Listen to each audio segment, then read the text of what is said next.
चाहिए, उसके लिए तो एक विशेष क्रिया होनी चाहिए, एक विशेष लीला होनी चाहिए। तो भूमि पर वृंदा महारानी कैसे आई, उसकी यह लीला है।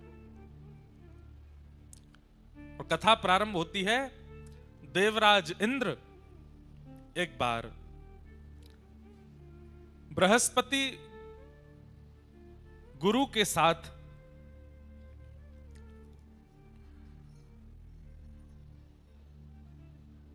महादेव के दर्शन के लिए प्रस्थान करते हैं। देवादिदेव महादेव के दर्शन के लिए इंद्र जा रहे हैं। और तभी महादेव ने मन में विचार किया कि हमारे दर्शन के लिए देवराज इंद्र आ रहा है, गुरु बृहस्पति के साथ आ रहा है, इसकी परीक्षा लेनी चाहिए, यह हमारे दर्शन का अधिकारी है कि नहीं। और उसी परीक्षा के रूप में महादेव ने शिव गण का रूप धारण किया और बीच मार्ग में आकर के इंद्र की परीक्षा लेने लगे, रोक लिया मार्ग। देवराज हैं इंद्र, तो जा रहे हैं गुमान में कि हम तो देवताओं के राजा हैं, हमको कौन रोकेगा। तभी शिवगण के रूप में स्वयं शिव जी ही आए और आकर के मार्ग रोक दिया। बोले कहां जा रहे हैं, कौन हैं आप अपना परिचय दीजिए। तो कई बार ऐसा होता है बंधुओं, बड़े लोगों से पूछ लें, बहुत प्रसिद्ध लोगों से अगर पूछ लेते हैं ना कि आप कौन हो, तो उनको बड़ी अपनी तौहीन लगती है। प्रसिद्ध लोगों को ऐसा लगता है कि हमसे ये क्यों पूछा कि हम कौन हैं। इसलिए प्रसिद्ध लोग अपने आसपास 15-20 लोग भी रखते हैं, तुम बता देना कौन है हम, हमको नहीं बताना पड़े अपना परिचय। बंधुओं, कभी आपसे कोई पूछ ले आप कौन हो, तो आप कैसे परिचय दो। दासानुदास, ठाकुर जी की कृपा अभिलाषी, श्री प्रिया जी की कृपा की किंकरी पाना चाहते हैं, उनके दासों के चरणों के, उनके दासों के दासों के दास हैं, हम अमुक शहर से हैं, हमारा अमुक नाम है, ऐसा करके बता देना चाहिए। नाम वाम बहुत देर में बताना चाहिए। स्वयं का स्पष्ट परिचय नहीं देना चाहिए। और दें भी तो उसमें अत्यंत दैन्य के साथ देना चाहिए। दैन्य मतलब बहुत झुक करके, बहुत दीन बन करके अपना परिचय देना चाहिए। हम वो बात अलग है कि अब आप अमेरिका जा रहे हो, एम्बेसी में पूछ लिया जाए व्हाट्स योर नेम, अब आप वहां कहो दासानुदास कृपानु आदि आदि तो वहां तो स्थिति के अनुसार कोई राह चलता व्यक्ति पूछ ले, बस में बगल में बैठा व्यक्ति पूछ ले, फ्लाइट का व्यक्ति पूछ ले, ट्रेन में कोई पूछ ले, किसी नगर का कोई व्यक्ति पूछ ले, तो क्या अपना परिचय दो। बोले हम तो किशोरी जी के दास हैं।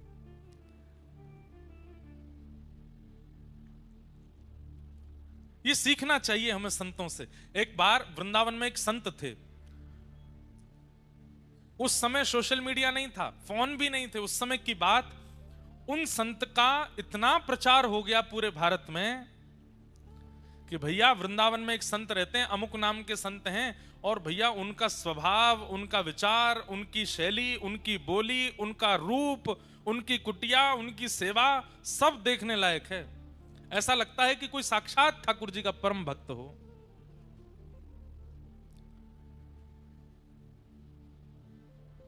चित्रकूट में एक महात्मा को उनका यश सुनाई दे गया।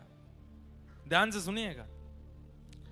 उस समय सोशल मीडिया आदि थे नहीं, गाड़ी बस भी नहीं थी, तांगे चलते थे, और दूर दूर से लोग बहुत मुश्किल से वृंदावन आ पाते थे। तो चित्रकूट में किसी संत ने उनकी जब महिमा सुनी, तो उन्होंने मन में सोचा कि भाई प्राण कब तक तन में रहेंगे, उससे पहले वृंदावन जाके इन महापुरुष का दर्शन कर लेना चाहिए। चित्रकूट से निकले, महीनों चल करके वृंदावन आए। वृंदावन जैसे ही पहुंचे, बिहारी जी के दर्शन की, राधा रमण जी की, राधा वल्लभ जी के दर्शन की इच्छा बाद में थी, पहले उन महात्मा को देखना है, उनके दर्शन करने हैं। संभवतः हरे राम बाबा नाम था उनका, जो वृंदावन के महात्मा थे। तो जगह जगह पूछ रहे थे, भैया वो महात्मा जी कहाँ रहते। अच्छा, वो परिक्रमा मार्ग में चले जाओ, सीधे जाएंगे तो पानी घाट के बाद में यमुना जी के तट पे ही बाबा की कुटिया है। बोला अच्छा। चलते गए, अब पानी घाट पहुंच गए, तो पानी घाट पर जाके पूछा, भैया वो बाबा की कुटिया कहाँ है, बाबा की कुटिया कहाँ है। पूछते पूछते एक महात्मा मिले उनको। उन महात्मा से उन्होंने पूछा, सब लोग इधर देखो, ध्यान से सुनो। बोले भैया वो वृंदावन के एक महात्मा, उनकी कुटिया कहाँ है? तो वृंदावन के वो महात्मा बोले, अच्छा उन बाबा के दर्शन करने? बोले हाँ, मैं अभी थोड़ी देर में वहीं जाने वाला हूं, उनके पास ही, आप चाहो तो मेरे साथ चल देना। बोले हाँ भैया, हम तो वैसे भी अपरिचित होंगे तो हमसे तो मिलेंगे भी नहीं, आपका परिचय होगा तो आपके माध्यम से हम मिल लेंगे। तो चित्रकूट के उन महात्मा को एक वृंदावन के महात्मा अपनी कुटिया में ले गए और ले जाके बोले, आप इतनी दूर से चल के आए, कुछ पाया नहीं होगा, भोजन कर लीजिए। हाँ भैया, थोड़ा सा कुछ पवा दो। तो बढ़िया सुंदर टिक्कर बनाए अपने हाथों से, और टिक्कर बना करके सब्जी दाल रोटी जो भी थी सब उनको पवाया। प्रसाद पाने के बाद वो चित्रकूट वाले महात्मा बोले, भैया अब हमारा पेट भर को अब चलें, महात्मा के दर्शन कर लें। बोले अभी तो आपने इतना प्रसाद पाया है, थक गए होंगे, थोड़े पौड़ जाओ, आपके हाथ पैर दबा दूं। अरे नहीं नहीं, हमको नहीं पौड़ना, हमको तो उनके दर्शन करने। अरे 10-15 मिनट ने पौड़ जाओ। पौड़ जाओ मतलब नहीं, लेट जाओ। जबरदस्ती वो चित्रकूट के महात्मा को लिटा दिया। अब उनके पैर दबाने लगे, पैरों में घी की मालिश करें, कभी उनको पंखा जलें, उनके शरीर पर इत्र लगावें, हाथ दबावें, कमर दबावें, कोठा दबावें। वो चित्रकूट के महात्मा तो इतने आनंद में आ गए, सो गए। 20-25 मिनट आधा घंटा के लिए नींद लग गई। जब आंख खुली तो कोई और महात्मा वहां खड़े थे, वो नहीं थे जो पहले से वहां थे, तो कोई और महात्मा वहां खड़े थे। तो खड़े हुए, अरे भैया वो कहाँ है बाबा जिनकी कुटिया है? बोले वो ठाकुर जी की सेवा में गए अंदर। अरे भैया हमको इतना पवा दिया, फिर सुला दिया, हम तो चित्रकूट से आए थे हरिराम बाबा का दर्शन करने के लिए, सुबह से व्याकुल, पर ये महात्मा जी देखो इतना बढ़िया प्रसाद पवाया, जबरदस्ती सुबह के मेरे हाथ पांव में ऐसे बढ़िया दबाए कि मैं सो ही गया। तो दूसरा महात्मा हंसने लगा, बोले आप जिनकी कुटिया में बैठे हैं और जिनके हाथ से प्रसाद पाए, जिनके हाथ से सेवा कराएं, यही हरिराम बाबा हैं। ये इतनी देर से जो आपकी सेवा कर रहे हैं, ये वही महात्मा है जिनके दर्शन को आप आए हो। तो चित्रकूट के महात्मा इतने व्याकुल हो गए, चरणों में गिर गए। बोले बाबा हमने आपसे पूछा हरिराम बाबा के यहाँ जाना है, तो आप बोले कि हम भी वहीं जाएंगे, आ जाओ कुटिया में चलो। क्यों किया आपने ये सब? बोले मैं उसी समय बता देता कि मैं ही हरिराम बाबा हूं, तो पता लगने के बाद अब आप मेरे चरणों में हो, पता लगने से पहले मैं आपके चरणों में था, आपके चरण दबाने का, आपको प्रसाद पवाने का, आपकी सेवा करने का ये अवसर मुझे कैसे मिलता? इसलिए मैंने अपना परिचय नहीं दिया। चित्रकूट के महात्मा बोले जितना मैंने सुना था, जैसा मैंने अनुभव किया था, वो प्रैक्टिकली मैंने देख लिया कि आप कितने ऊंचे महात्मा, आपकी स्थिति क्या। तो वैष्णव भक्त की क्रिया, भक्त का व्यवहार, स्वभाव उसका परिचय दे देता है कि वो कैसा वैष्णव है। सामान्य संसार की तरह आपका व्यवहार है तो आप कोई वैष्णव नहीं हो। आपके व्यवहार में कुछ अलग होगा, आपकी बातों में कुछ नवीनता होगी, आपके विचारों में कुछ नवीनता होगी, आपकी चाल ढाल उठना बैठना सब नवीन होगा, कुछ हटके होगा, और उन सब में विशेष प्रधानता दैन्यता की होगी, ऐश्वर्य की नहीं। ऐश्वर्य की प्रधानता संसारी जीव में होती है, पर दैन्यता की प्रधानता भक्त जीव में होती है। उसके दीनता दिखेगी आपको उसके व्यवहार में। तो इंद्र जा रहा है महादेव के दर्शन के लिए, बीच रास्ते में महादेव शिवगण बनकर के आ गए परीक्षा लेने के लिए, और परीक्षा में इंद्र गुमान में भरा हुआ है, अपने छाती तान के खड़ा है। शिवगण ने पूछा, शिवगण तो नहीं थे, शिवजी थे, वो तुम कौन हो? तो इंद्र बोला मुझे नहीं जानते तुम? बोले हम तो नहीं जानते। ऐसा है सुनो, मेरे आंखों के आगे से चले जाओ और तप करो, तप करके कोई देवता प्रकट हो तो उससे पूछ लेना मैं कौन हूं, मैं अपना परिचय दूंगा तुमको। शिवगण बोले ऐसे कौन हो तुम भैया जिसके लिए हमको तप करना पड़ेगा? बोले वही तो, तप करके पता चलेगा कि मैं कौन हूं। अब सुनो, मेरा समय बर्बाद मत करो, सामने से हटो। यहां इंद्र जिद करने लगा आगे बढ़ने की। शिवगण बोले जब तक परिचय नहीं दोगे आगे नहीं जाने दूंगा। इंद्र बोला मुझे भी सौगंध है अपने स्वर्ग की कि मैं परिचय नहीं दूंगा अपना। शिवगण बोले मुझे भी अपने गणत्व की सौगंध है, मैं तुझे आगे नहीं जाने दूंगा जब तक तू बताएगा नहीं। बस यही कहा सुनी हो गई। जैसे ही इंद्र ने अपना अस्त्र निकाला और अस्त्र निकाल करके जैसे ही शिवगण के ऊपर प्रहार करने लगा, शिवगण तो अंतर ध्यान हो गया, साक्षात देवादिदेव क्रोध में प्रकट हो गए सामने। तीसरा नेत्र तमतमाने लगा, खुलने के लिए तैयार। इंद्र के हाथ पांव कांपे, ये क्या हुआ है? ये शिवगण के रूप में साक्षात शिवजी आए थे। चरणों में दंडवत हो गया। शंकर जी बोले, तुझे जीवित नहीं छोड़ूंगा मैं, इतना अभिमान अपनी पदवी का। अरे तू मेरे दर्शन क्या करेगा? तू मेरे गणों से ऐसा व्यवहार कर रहा है, तू मेरे दर्शन का अधिकारी है।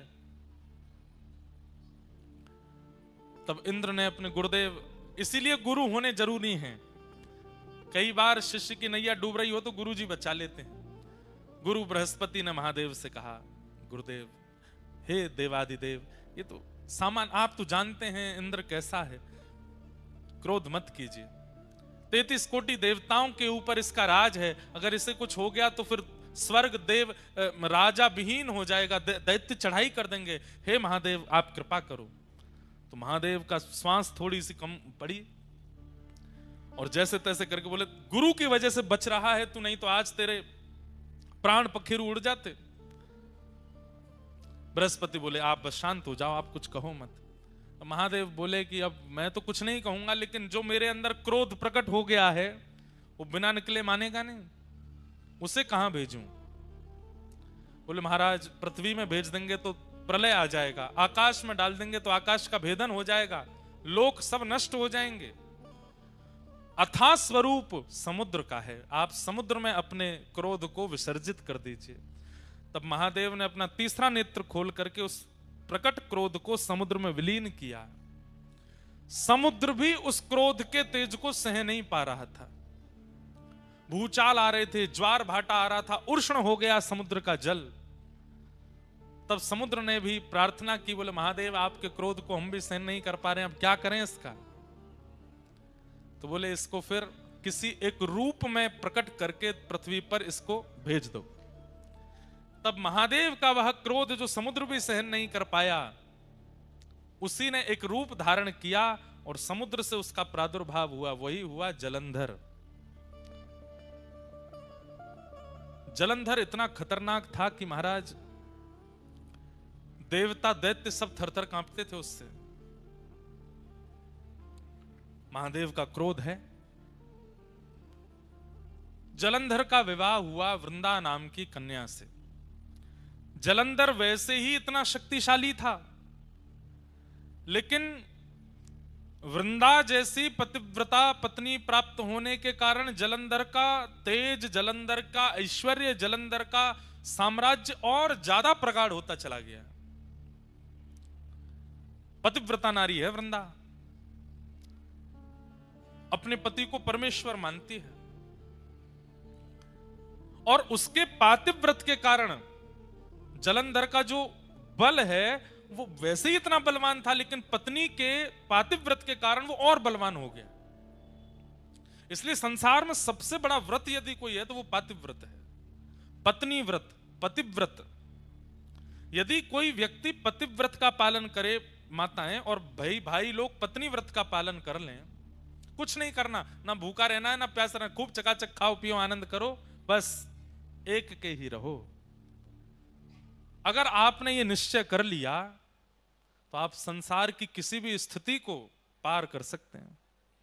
अरे कहां तक कहें, अगर यमराज आ गए पति को लेने के लिए और पत्नी पातिव्रत धर्म का पालन करती है, भले ही पति में लाख दुर्गुण हैं लेकिन पत्नी पातिव्रत नियम से रहती है, तो उस समय यमराज भी अगर पति को लेने आएंगे तो यमराज भी उसके पति को छू नहीं सकते, पहले पत्नी से आज्ञा लेंगे, हम ले जा सकते हैं इसको। कौन पत्नी चाहेगी कि मेरा पति जाए? कोई नहीं चाहती। सीधी बात, यमराज भी पति का स्पर्श नहीं कर सकते अगर पत्नी पतिव्रता है तो। पत्नी का स्पर्श यमराज नहीं कर सकते अगर पति पत्नी व्रता है तो। इतना बड़ा व्रत है। हम दुनिया भर के व्रत करते हैं पर इस व्रत में कहीं ना कहीं छूट जा रहे हैं। अब सुनिए, वृंदा का ऐसा पातिव्रत, पर देवताओं ने विचार किया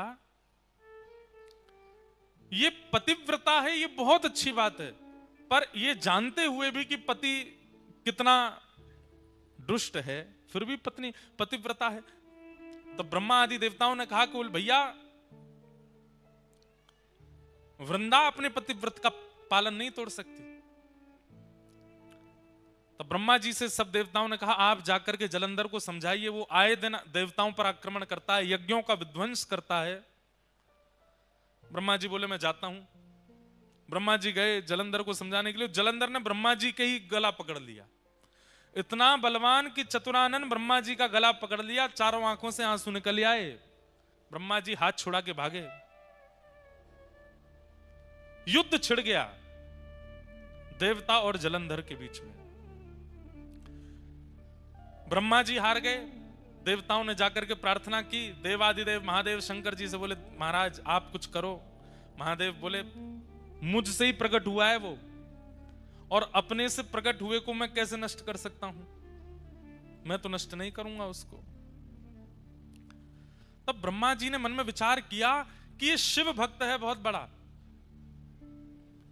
और इसके बल में कटौती तभी आएगी जब इससे कोई शिवापराध बनेगा। ये शंकर जी का अपराध करे तब इसके बल में कटौती आएगी। तो बोले क्या करें? तो नारद जी को बुलाया, नारद जी को भेज दिया, बोले जलंधर के जाकर के कैसे भी शिवापराध कराओ। नारद जी महाराज बोले अभी करते हैं। नारद जी कौन है? स्पेशल रूप से एक प्रकार से देवताओं के डायरेक्टर हैं। ऐसी संरचना करते हैं मूवी की, फिल्म की, ऐसी स्क्रिप्ट लिखते हैं महाराज, अगर देवताओं में भी कभी अवार्ड फंक्शन होता होगा तो बेस्ट डायरेक्टर अवार्ड मिलता होगा नारद जी को। सब जगह ऐसी स्क्रिप्ट तैयार करते हैं। अब क्या किया? नारद जी पहुंच गए जलंधर के पास। जलंधर ने बड़ा स्वागत किया, आइए आइए आइए नारद जी। नारद जी सबके प्यारे हैं, दैत्यों के भी प्रिय हैं, देवताओं के भी प्रिय हैं, सबको प्रिय लगते हैं। नारद जी महाराज पहुंचे। नारद जी ने जाकर के कहा जलंधर तुम्हारे पास सब कुछ है। श्री सोमनाथ महादेव की जय। हमारे अर्पण महाराज जी सोमनाथ महाप्रभु हमारे सोमनाथ महादेव के श्री चरणों से पधारे हैं, आपको बारंबार प्रणाम। द्वारिकाधीश भी पधारेंगे, सोमनाथ जी भी आ गए, डाकोर जी भी आएंगे, सब आएंगे कथा में। और आचार्य स्वरूप में, वहां के प्रतिनिधि स्वरूप में, वहां के पुजारी जी, वहां के विद्वान जन ही यहां आकर के प्रतिनिधित्व करेंगे। प्रेम से सब लोग कहो श्री सोमनाथ महादेव की जय। हमारे अर्पण महाराज जी खूब स्नेह मानते हैं, और जब कभी भी गुजरात में कहीं कथा का क्रम होता है तो कृपा करके पधारते हैं महादेव का प्रसाद लेकर के। आपको बारंबार प्रणाम वंदन। कथा सुनिए सब लोग। नारद जी महाराज से देवताओं ने कहा आप कुछ करो। बोले क्या करना है? बोले जलंधर से शिवापराध कराओ। जब तक ये शिव जी का अपराध नहीं करेगा तब तक इसको हराना मुश्किल है। तो अच्छा, शंकर जी भी कह चुके हैं कि मैं इसको मारूंगा नहीं। क्यों? क्योंकि मुझसे ही प्रकट हुआ है। देवताओं ने कहा कैसे भी करके इससे शिवापराध बने, और इससे शिवापराध बनेगा तो शंकर जी को आना पड़ेगा इससे युद्ध करने के लिए, और शंकर जी आएंगे तो इसका नाश निश्चित हो जाएगा। नारद जी बोले ये तो हमारे बाएं हाथ का खेल, अभी करते हैं। तुरंत पहुंच गए। नारद जी जैसे पहुंचे जलंधर ने प्रणाम किया, पूरी सभा खड़ी होकर के दंडवत करने लगी, जय हो नारद जी महाराज को प्रणाम। नारद जी बोले और जलंधर सब आनंद मंगल। बोले भगवान सब आपकी कृपा है, देखिए ना मेरा दसों दिशाओं में कैसा यश हो रहा है, देवता थरथर कांपते हैं मेरे कारण। मैं स्वर्ग की ओर दृष्टि कर लेता हूं तो स्वर्ग में भूचाल आ जाता है, मैं चाह जाऊं तो समुद्र में लहरें नहीं आती, मैं चाह जाऊं तो सूर्य उदय नहीं होते, मैं चाह लूं तो 7 दिन तक चंद्रमा को प्रकाश देना पड़ता है, शीतलता देनी पड़ती है। आपकी कृपा से सब कुछ है भगवान, कोई कमी नहीं है मेरे पास में। नारद जी बोले नहीं, तुम्हारे पास सब कुछ है, बस एक नहीं है। बोले क्या? अति सुंदर पत्नी नहीं है तुम्हारे पास। जलंधर बोला अरे मेरी पत्नी वृंदा, आपने देखा नहीं उसको कितनी सुंदर है? बोले ठीक है सुंदर है तुम्हारी वृंदा पत्नी, पर इससे भी लाख गुना ज्यादा सुंदर एक हैं वो तुम्हारे पास नहीं है। जलंधर तुरंत खड़ा हो गया, किसके पास हैं आप कहिए, और आप यहीं बैठे रहिएगा, मैं अभी लेके आऊंगा। बोले देव आदिदेव महादेव के बगल में विराजमान श्री पार्वती जी, वो हैं सबसे सुंदर। जलंधर पहले तो रुक गया, वे तो मेरे इष्ट हैं, मुझे उन्होंने प्रकट किया है, मैं उनकी पत्नी कैसे ला सकता हूं। जैसे ये थोड़ा संकोच में आया, नारद जी उठने लगे, बोले हमको पता था अभी तुम्हारी इतने दिग्गज नहीं हुए तुम, ठीक है तुम्हारा बल है, तुम्हारा प्रकाश है, तुम योग्य हो, पर इतने अभी नहीं हुए हो। नहीं नहीं नहीं नहीं, आप रुकिए बैठिए, मेरे इष्ट हैं तो क्या हुआ, सब पर विजय प्राप्त कर ली, अब इष्ट पर ही विजय प्राप्त करूंगा। और तुरंत महाराज अपनी तलवार सेना लेकर के सीधा, सबसे पहले तो उसने शुंभ निशुंभ को भेजा, जाओ जाकर के महादेव से कह दो मैं उनकी बड़ी प्रार्थना करता हूं, मैं उनको बहुत मानता हूं, मुझे युद्ध नहीं करना, वे मेरे राजी राजी अपनी पत्नी मुझे हवाले कर दें, मैं युद्ध नहीं करूंगा। शुंभ निशुंभ गए, प्रतीक्षा करता रहा, 5-6 दिन हो गए, पूछा, बोले भैया कहां है हमारे वो दोनों गण गए थे, तो बोले वो लौट के ही नहीं आए, महादेव ने मार दिया उनको। अच्छा, इसका मतलब ये भयभीत नहीं है मेरे प्रकोप से, मेरे बल से, मुझे बताना पड़ेगा। और तुरंत महादेव पर भी चढ़ाई कर दी, युद्ध करने लगा, महादेव से युद्ध करने लगा। है तो स्वयं महादेव का ही तेज, महादेव का ही क्रोध। अब यहां महादेव के अंदर भी क्रोध है, और वह क्रोध किससे लड़ रहा है, अपने ही उतने ही बलशाली क्रोध से लड़ रहा है। जितना बल, जितना पराक्रम, जितना तेज, जितना योग्य महादेव का क्रोध है, उतना ही योग्य तो वह भी है, क्योंकि वो वही तो है जिससे वो लड़ रहे हैं। महादेव लड़ते लड़ते बोले भैया ये हमारा क्रोध ही तो है, दोनों 100 नंबर के ही हैं, हमारे अंदर जो क्रोध है और ये वही एक ही बात है, ये 1% भी कम हो तो इससे युद्ध किया जाए, ये पूर्ण परिपूर्ण वही है जो मेरे अंदर क्रोध है। तब सब देवता बोले अब तो एक ही उपाय है। बोले क्या, नारायण के पास चलो। तब शंख चक्र गदा पद्मधारी नारायण के पास गए और कहा भगवान अब आपको युद्ध भूमि में आना पड़ेगा, आप ही इसका नाश कर सकते हो, ब्रह्मा जी भी कर चुके, महादेव तो कर ही रहे हैं, अब आप और आओ। नारायण बोले अभी आते। शंख चक्र गदा पद्म धारण करके चतुर्भुज रूप धारी, जैसे ही नारायण प्रकट हुए, जलंधर ने जैसे ही नारायण भगवान का दर्शन किया, तुरंत अस्त्र शस्त्र छोड़ दिए, चरणों में गिर गया, बोले जय हो जीजा जी प्रणाम। भगवान बोले ये क्या बोला, अब हमारे ठाकुर जी तो बड़े करुणा अवतार हैं, जैसे ही जीजा जी कहा ठाकुर जी ने तो अस्त्र शस्त्र अंतर ध्यान कर दिए। बोले भैया सब देवताओं क्षमा करो। बोले क्यों, साले साहब हैं हमारे।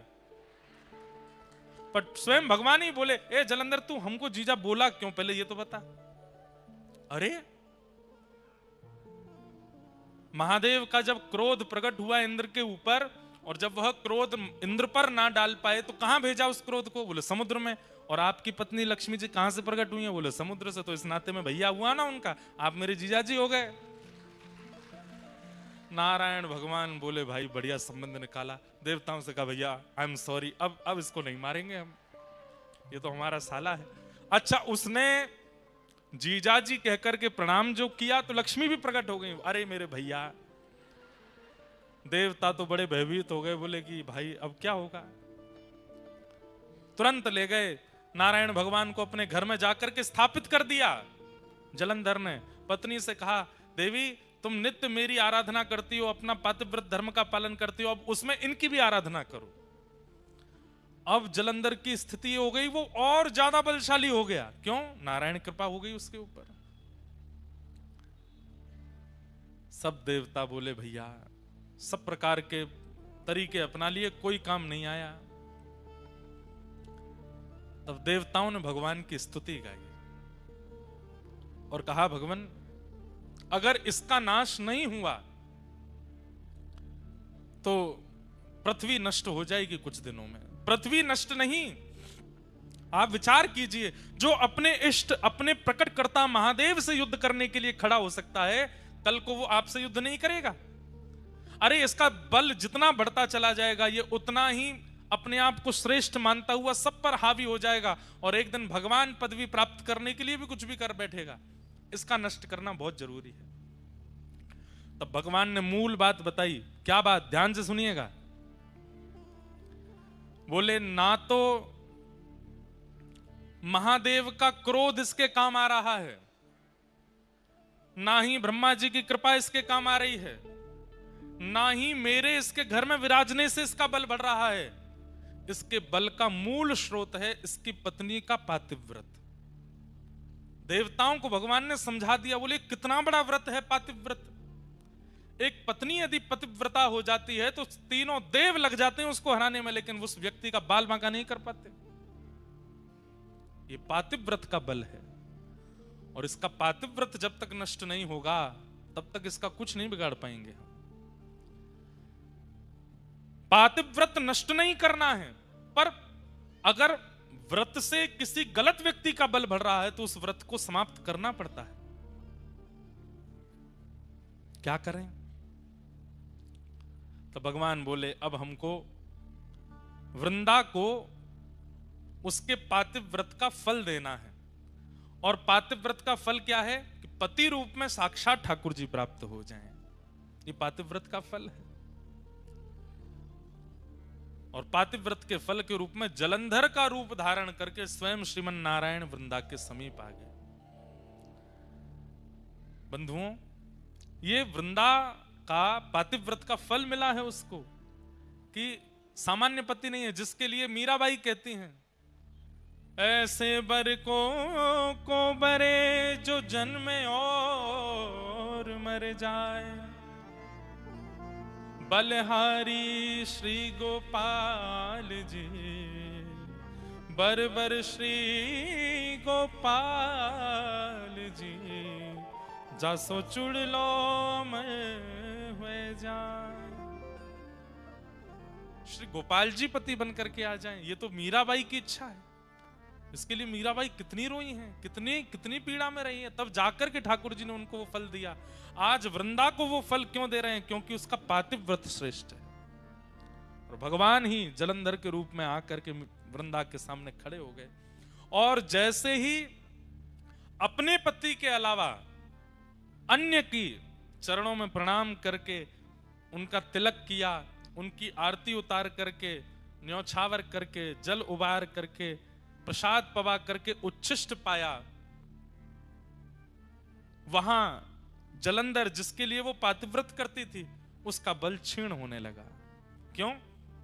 क्योंकि अब एक प्रकार से जिसके लिए व्रत था, जिसके लिए नियम था, जिसको निहारती थी, जिसके लिए सब कुछ करती थी, वो तो अब ठाकुर जी बन के आ गए ना, तो ठाकुर जी के लिए हो गया। जैसे ही ठाकुर जी के लिए व्रत हुआ, जलंधर के लिए जो व्रत हो रहा था उसका नाश हो गया, और वहां रणभूमि में देवताओं के द्वारा जलंधर का वध हो गया। जलंधर का सर धड़ से अलग हुआ, और सर से धड़ से सर अलग होकर के सीधा आके पड़ा वृंदा की गोद में। जैसे ही अपने हाथ में अपने पति का मुख देखा, देख करके विचलित हो गई। सामने देखा तो सामने जलंधर बैठा है, और गोद में देखा तो मुखमंडल है। तुरंत रोने लगी, आप कौन हैं? मुझे अपना रूप दिखाइए। तुरंत शंख चक्र पद्म धारी ठाकुर जी प्रकट हो गए। वृंदा, तेरे पातिव्रत से प्रसन्न होकर के मैंने तुझे फल दिया, तेरे पति रूप में मैं ही आया हूं। वृंदा बोली, मेरा सौभाग्य कि आप मेरे पति रूप में आए, लेकिन आप छल करके क्यों आए? आप अपने वास्तविक रूप में आकर के मुझे स्वीकार कर लेते। मेरे पति का रूप धारण करके आपने मेरे पातिव्रत को नष्ट क्यों किया? ठाकुर जी बोले, अगर हम वास्तविक रूप में आते तो तुम इतनी बड़ी पतिव्रता हो कि हमको स्वीकार ही नहीं करती, इसलिए हमको तुम्हारे पति का रूप धारण करके आना पड़ा। और सही बात, मूल बात तो यह है वृंदा, तुम्हारे पातिव्रत के कारण तुम्हारे पति का बल इतना प्रकट हो चुका था कि वो पूरे पृथ्वी का, पूरे ब्रह्मांड का नाश कर देता, इसलिए तुम्हारा पातिव्रत टूटना बहुत आवश्यक था। वृंदा बोली, आपने मेरा पातिव्रत नष्ट कर दिया? बोले जी। अब मैं आपको श्राप देती हूं, क्या? या आप पत्थर बन जाओ, आप एक शिला का रूप धारण कर लो। भगवान बोले तब भी हम तुम्हें तो नहीं छोड़ेंगे, तुम भी एक तुलसी का पौधा बन जाओ। तुम संग रहोगी तो पाएंगे, तुम संग रहोगी तो बैठेंगे, तुम संग रहोगी तो पिएंगे, क्योंकि तुम्हारे पातिव्रत से प्रसन्न होकर हमने तुमको अब चुन लिया है। अब तुम चाह करके भी हमसे दूर नहीं जा पाओगी। हमारे बिना तुम नहीं रहोगी और तुम्हारे बिना हम नहीं रहेंगे। भगवान एक लीला में कितनी लीलाएं प्रकट करते हैं हम नहीं जानते। एक वैश्या ने भगवान के लिए तप किया और तप करके जब भगवान प्रकट हुए तो भगवान से वरदान मांगा, जैसे श्री यशोदा जी को आप सुख देते हैं, उनकी कोख से आप जन्म लेते हैं, जैसे कौशल्या जी के गर्भ से आप जन्म लेते हैं, ऐसी मेरे गर्भ से भी आपका जन्म हो, ऐसी कृपा कर दो। भगवान बोले कौशल्या जी के गर्भ से, यशोदा जी के और देवकी मैया के गर्भ से तो हम एक ही बार जन्मे, पर हम तुम पर कृपा करते हैं कि हम तुम्हारे गर्भ से जन्म लेते ही रहेंगे, एक जन्म नहीं अनेक जन्म होंगे। कैसे? बोले तुम गंडकी नाम की नदी बनोगी और वृंदा के श्राप से हम शालिग्राम बनेंगे, और जब तक पृथ्वी पर सूर्य चंद्र हैं, जब तक पृथ्वी का अस्तित्व है, तब तक गंडकी में से हम प्रकट होते ही रहेंगे, आते ही रहेंगे, जीव मानव पर कल्याण करते रहेंगे। तो यहां वृंदा ने श्राप दिया कि आप पाषाण बन जाओ। सब घबरा गए। ठाकुर जी बोले बिल्कुल चिंता मत करो, ये भैया सब हमारी लीला ही है, ये पाषाण का श्राप देगी तभी उस वैश्या के वरदान को हम पूर्ण कर पाएंगे। वो नदी बन करके गंडकी आ गई, अब हम जा रहे हैं, हम शालिग्राम बन के आएंगे, लेकिन हमारी भी शर्त है। क्या? तुम भी एक तुलसी का झाड़ बनोगी और जब तक तुम नहीं पधराई जाओगी तब तक हम प्रसाद नहीं पाएंगे, तब तक हम जल नहीं पिएंगे, तब तक हम कुछ भी नहीं करेंगे। अरे आसन पे भी जब तुम रखी जाओगी तो ही बैठेंगे, तो नहीं बैठेंगे। एक क्षण के लिए भी तुलसी शालिग्राम जी से दूर नहीं होती। ये भगवान ने वरदान दिया। एक राक्षस ने भी भगवान की तपस्या की, तपस्या करके ठाकुर जी से मांगा। भगवान जब प्रकट हो गए, वरदान मांगो, क्या चाहिए? राक्षस बोला प्रसन्न हासा रुड़लो चलो लसत। जब आप ठाकुर जी मुस्कुराते हैं तो आपके गाल बड़े प्यारे लगते हैं मुझको। राक्षस मांग रहा है। भगवान बोले तो वरदान तो मांगो, क्या चाहिए? बोले कि प्रभु मैंने बहुत कुछ खाया अपने जीवन में, बड़े बड़े जीव खा लिए, बड़े बड़े जंतु खाए, मानव भी खाए, देवता दैत्य भी खाए, अब आपको खाने का मन कर रहा है। भगवान बोले तू मुझे खाने के लिए तपस्या कर रहा था? बोले हाँ, मुझे पता चला कि आप मिलते नहीं हो, आप तभी प्रकट होते जब आप कोई तप करता है, तो मैंने इसीलिए तप किया 1000 वर्ष तक कि आप प्रकट हो जाए तो मैं वरदान में आपको खाने के लिए मांगूं। भगवान बोले वाह भैया, कैसे खाओगे? बोले आ जाओ मेरे पास, आपको लेकर के खाना शुरू करूं। आपके गाल पहले खाऊंगा, आपके हाथ फिर खाऊंगा, फिर चरण खाऊंगा। ठाकुर जी बोले भैया देखो, इस रूप में तो संभव नहीं है, तुम अगर हमारे पास आए भी तो इतनी योगनियां, इतनी शक्तियां चारों तरफ हमारे रहती हैं कि तुम जल करके नष्ट हो जाओगे। तुम्हारी इच्छा पूरी करेंगे। बोले क्या? कालांतर में तुम एक कीड़ा बनकर के गंडकी नदी में जाओगे और जब हम वहां शालिग्राम बनकर के आया करेंगे तुम हमें ही खाया करोगे, उसी से ही हमारे अंदर रूप प्रकट होने लग जाएंगे, तुम्हारी इच्छा पूरी हो जाए, खूब खाना, झुक करके खाना। तो गंडकी में, शालिग्राम जी में कभी कभी आकृतियां प्रकट हो जाती हैं। वो आकृतियां उस राक्षस को ही शाप दिया भगवान ने खाने का, वो खाता है ठाकुर जी को।